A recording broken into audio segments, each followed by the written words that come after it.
Diyaaraddu waxay ku duulaysaa joog sare, waxaa saaran Cristiano Ronaldo iyo labadiisa saaxiib ee kale Messi iyo Neymar. Diyaaradda oo joog sare ku duulaysa ayaa gubatay, waxaana darawalku damcay inuu badda ku daaqtiyo. Baddii ayaanu diyaaraddii ku dhex riday. Waxaa ka soo baxay isla markiiba Ronaldo oo bogsadiisii wata. Messi iyo Neymar ayaa goor dambe iyaga oo socsan dalkii kaga soo baxay baddii, waxaana yimaadeen xilligii badda. Cristiano Ronaldo waa nin ka yimi ama ciyaartoy ka yimi dhulal bad aad u wanaagsan leh oo dabaasha waa u yaqaana.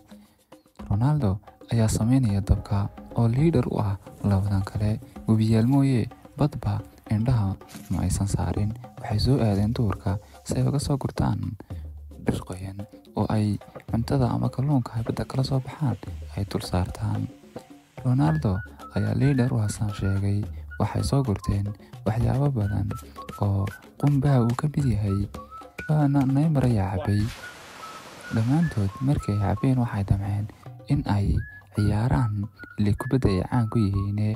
Ronaldo Messi ayaa goolaha ku jira. Ronaldo ayaa yidhi baddeena geeya, kalluun ayaanu soo guranaynaa. Kalluunkii waa ay soo gurteen saddexdooduba. Ugu dambeyntii waxay dul yimaadeen dabkii ayaa ay kalluunkii ku dubteen. Mid kastaana midkii kalluunka ahaa waa uu cunay. Jawigu waa mid aad u wanaagsan. Waxa uu ka soo tuuray jasiirad aan nabaan caadi ahayn. Waxaa loo gaadhay saqbarhka habeenkii. Dabkii ayayna shiteen, waana ay dul seexdeen. Jasiiraddu waxay ahayd mid aad u qabow. Caleemo qoyan ayaa ay isuuyeen. Halkan Neymar ayaa hurda. Neymar aad ayuu u baqayaa. Messi laftigiisa waa u baqayaa, laakiin Ronaldo waaba uu quurinayaa. Jasiiraddu waxay u eegayd mid aad iyo aad u cidlo ah, taas oo boqolaal sano aan laga soo agwareegin.